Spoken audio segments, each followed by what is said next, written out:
Halo teman-teman, balik lagi bersama saya Mas Papuk di channel Raffle Wise. Kali ini kita akan merangkum film horor Kereta Berdarah. Sebelum lanjut ke cerita, jangan lupa klik tombol subscribe dan nyalakan notifikasi untuk update video terbaru. Sebuah film garapan Rizal Mantovani yang menceritakan sebuah misteri dari sebuah rangkaian kereta api yang tiap gerbongnya hilang satu persatu setiap melewati terowongan angker. Dan inilah Kereta Berdarah.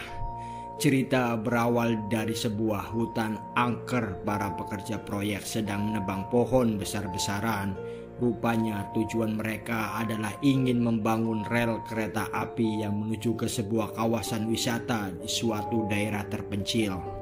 Proyek besar tersebut dipegang langsung oleh bupati setempat yang bernama Bara. Bara sendiri merupakan pejabat yang licik, culas, dan hanya peduli dengan dirinya sendiri. Nampak di sebuah rapat proyek, salah satu sesepuh dukun di tempat tersebut mengingatkan untuk menghentikan proyek tersebut. Scene berganti memperlihatkan para pekerja hendak pulang ketika malam berganti. Berbeda dengan pekerja lainnya, dua orang ini memilih untuk lembur dikarenakan masih banyak cicilan motor, cicilan iPhone, Kredipo, Aku Laku, Shopee, dan ada kami yang belum ia bayar. Salah satu pekerja baru sadar ketika temannya lama tak muncul setelah masuk ke sebuah terowongan. Ia pun menyusul ke dalam terowongan tersebut dan alangkah kagetnya ia melihat temannya terbunuh oleh jurik penunggu hutan dengan mengenaskan. Scene berganti beberapa bulan setelah kejadian di sebuah stasiun Sangkara yang baru saja diresmikan oleh bupati dan investor besar bernama Santoso. Bara dan Santoso yang sedang asyik menonton pertunjukan jaranan itu pun dikagetkan oleh ibu-ibu pendemo yang meminta suaminya dikembalikan. Rupanya mereka semua adalah istri dari para pekerja proyek untuk Sangkara. Santoso sebagai investor utama proyek Sangkara meminta bupati untuk mengurusi semua ini. Diperlihatkan juga salah satu wisatawan kakak beradik dari Jakarta bernama Kembang dan Purnama. Ia sedang merayakan kesembuhan Purnama pasca operasi kanker hati dengan berlibur ke kawasan wisata Sangkara. Dalam perjalanan menuju resort, kereta Sangkara akan melewati 5 terowongan di tengah hutan. Dua gadis itu bertemu pria matang bernama Tekun yang bekerja di kereta api Sangkara.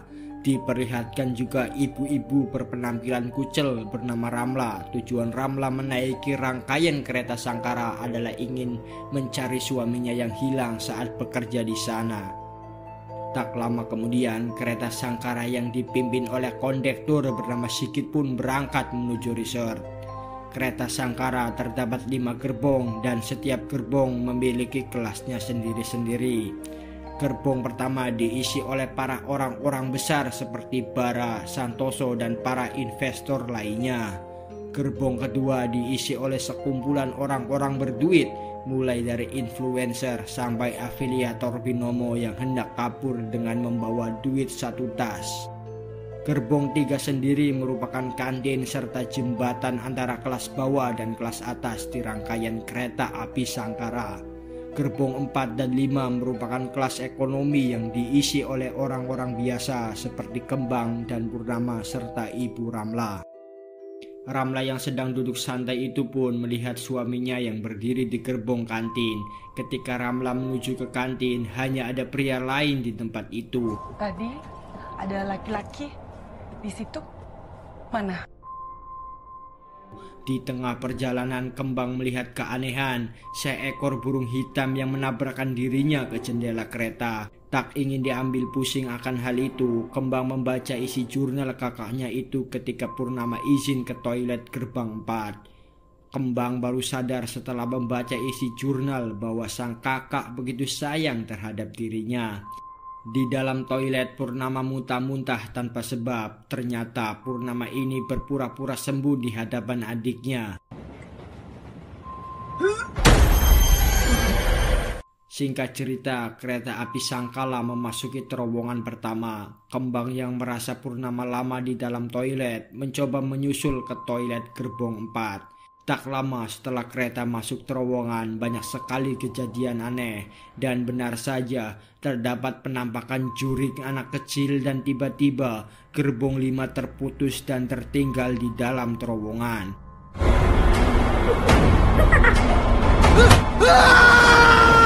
Hilang. Gerbong 5-nya hilang. Hah? Hilang? Tekun berusaha menjelaskan kepada semua penumpang bahwa gerbong 5 dalam kondisi aman dan terkendali. Di dalam kantin, Kembang ditelepon dokter bahwasanya sang kakak harus cepat-cepat check up supaya sel kanker hatinya tidak menyebar. Kembang terlihat kecewa terhadap Purnama. Ia berpura-pura sembuh di hadapannya. Purnama menjelaskan bahwa dirinya tidak mau di akhir hidupnya hanya berada di ranjang rumah sakit. Dirinya ingin menghabiskan waktu bersama Kembang, mengingat waktu dia untuk hidup tidak lama lagi. Scene berganti pada Tekun yang mencoba menghubungi emergensi pusat kendali, tapi sayang semuanya tidak berfungsi. Ia malah melihat penampakan bapak-bapak proyek. Tekun memberitahu ke kondektur Sigit bahwasanya gerbong 5 telah tertinggal di dalam terowongan pertama. Pak Sigit itu tidak percaya dan kaget akan hal itu. Pak Sigit meminta kepada Tekun untuk merahasiakan kejadian tersebut terhadap Pak Santoso. Tak lama kemudian, rangkaian kereta api Sangkara memasuki terowongan kedua. Nampak beberapa penumpang di gerbong 4 merasa terganggu dengan kelima penumpang yang tengah bernyanyi dengan nada sumbangnya. Dan tiba-tiba kelima penumpang itu dicekik dan dirasuki oleh jurik penunggu terowongan. Bukan telinga manusia saja yang terganggu nampaknya. Telinga jurik juga terganggu oleh suara sumbangnya.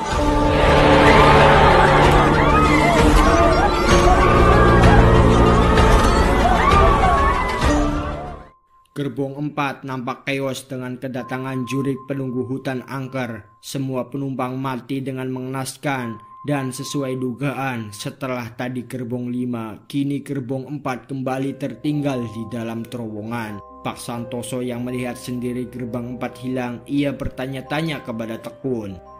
Ibu Ramla pun menjawab, 1 terowongan, 1 gerbong hilang. Ini semua bukan masalah teknis.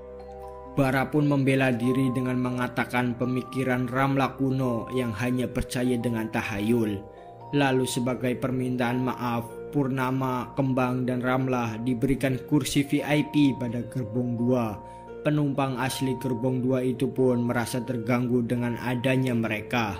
Penumpang yang merasa terganggu itu pun memilih untuk duduk di kantin pada gerbong 3. Dan tak lama kemudian rangkaian kereta api Sangkara memasuki terowongan berikutnya. Terlihat pekerja yang menjaga di gerbong 3 merasa ketakutan ketika kereta memasuki terowongan. Dan benar saja, terdengar teriakan dan suasana gerbong 3 menjadi mencekam. Santoso yang melihat sendiri penampakan jurik meminta penumpang lainnya tidak bersuara. Banyak sekali jin penunggu di gerbong 3 membuat salah satu penumpang ketakutan dan mengancam para jin penunggu dengan pisau. Keadaan semakin kacau dan mencekam dengan kekuatan telekinesisnya. Jin penunggu itu membantai satu persatu penumpang di gerbong 3. Tekun berusaha menolong, namun semua itu sia-sia. Dan gerbong 3 kembali tertinggal di dalam terowongan dengan penumpang yang sudah terbunuh di dalamnya. Melihat perjalanan yang semakin kacau, Tekun meminta kepada kondektur Sigit untuk menghentikan kereta Sangkara. Bukannya nurut, Sigit dan Bara malah memfitnah Tekun beserta Kembang, Purnama, dan Ramla sebagai perampok. Upaya itu dilakukan Bara supaya nama baik dirinya beserta kereta Sangkara bersih dari media luar. Mendengar adanya upaya perampokan di gerbong 2 membuat para penumpang kelas atas naik pitam. Salah satunya afiliator binomo ini. Ia yang membawa duit 1 tas hasil nipu itu takut duitnya dimaling dan dia berusaha membunuh Tekun dan kawan-kawannya. Sebelum memasuki terowongan berikutnya, terjadi perkelahian di gerbong 2 dan tanpa disengaja Purnama telah membunuh penumpang di sana. Seketika suasana gerbong 2 menjadi mencekam. Tekun dan kawan-kawan berusaha masuk ke gerbong 1 dengan memecahkan kaca jendela. Tekun berusaha menjelaskan yang sebenarnya terjadi, bahwa setiap kereta ini masuk terowongan, pasti gerbong di belakang akan tertinggal. Dan sekarang kereta Sangkara mulai masuk terowongan berikutnya. Para penumpang tidak percaya kepada Tekun sebelum sosok jurik penunggu itu muncul di tengah-tengah gerbong mereka. Semua kaget dan dibantai satu persatu di dalam gerbong oleh jurik penunggu.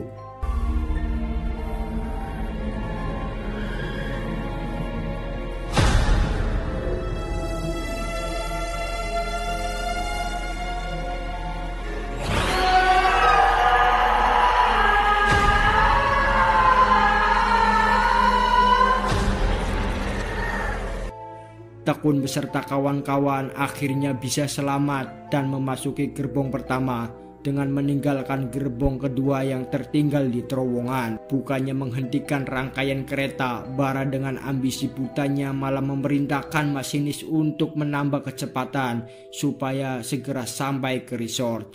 Hal itu membuat kondektur Sigit marah karena di dalam kereta kondekturlah yang berkuasa. Terjadi perkelahian di dalam ruangan masinis dan dengan naasnya tendangan Bara membuat Tekun terlempar keluar kereta. Dan setelahnya kereta itu berhasil dihentikan sebelum memasuki terowongan. Atas perbuatannya Bara diikat dan dikerangkeng di dalam kereta. Sigit pun membocorkan semua perbuatan Bara, bahwa sebelum proyek ini dibangun sebelumnya diadakan rapat dan semua setuju rangkaian kereta ini akan mengelilingi hutan. Walaupun perjalanan menjadi jauh, setidaknya tidak akan merusak alam serta rumah para penunggu di sana. Namun Bara dengan ambisi butanya meminta rangkaian kereta api Sangkala dengan cara membelah hutan supaya mempersingkat waktu dan menghemat biaya. Sesepuh dukun setempat tidak setuju karena di dalam hutan terdapat rumah para jurik penunggu. Walaupun sudah dibuatkan sesajen atau semacamnya, itu semua percuma. Bukannya mendengar wejangan dari dukun, Bara dan Sigit malah mengusir sesepuh dukun itu dengan tidak sopan karena yang ada di pikirannya hanya duit dan serabi lempit. Satu persatu penumpang yang tersisa keluar dari kereta meninggalkan Bara seorang diri. Mereka mulai keluar untuk mencari bantuan dan fakta sebenarnya pun terungkap ketika Raja Jurik penunggu hutan tersebut muncul tiba-tiba tidak di dalam terowongan saja. Rupanya Raja Jurik itu muncul di dalam kegelapan. Hal tersebut membuat para penumpang yang tersisa diseret ke semak-semak. Di sisi lain, Bara sebagai dalang semua ini dibunuh oleh Ratu Jurik dengan mengenaskan. Melihat penampakan Ratu Jurik membuat orang-orang yang tersisa kabur di dalam hutan. Bukannya selamat, mereka malah menjadi santapan para Jurik. Akar-akar pun menjalar ke semua tempat dan mengambil apa yang seharusnya mereka miliki. Semua orang yang tersisa pun terlilit hutang pinjol dan menjadi pohon seperti sedia kala. Begitu juga Kembang dan Purnama. Mereka terlilit akar-akar. Purnama hanya bisa pasrah melihat adik yang ia sayang itu berubah menjadi pohon. Dengan anehnya, ketika semua orang berubah menjadi pohon, hanya Purnama saja yang bebas dari lilitan akar. Dan Purnama menjadi satu-satunya korban selamat dalam kejadian kereta api Sangkara. Dan scene berganti menunjukkan 6 bulan setelah kejadian menyeramkan tersebut dengan Purnama yang sedang berbincang dengan dukun di awal film tadi. Purnama bertanya kepada dukun kenapa hanya dirinya yang tidak berubah menjadi pohon. Dukun itu menjelaskan bahwasannya manusia berasal dari tanah dan akan berakhir di tanah juga. Dan kebetulan Purnama pada saat itu merupakan tanah yang kurang subur karena dia pengidap kanker. Dan film pun tamat dengan Purnama yang berhasil menang melawan penyakit kankernya itu. Film pun tamat.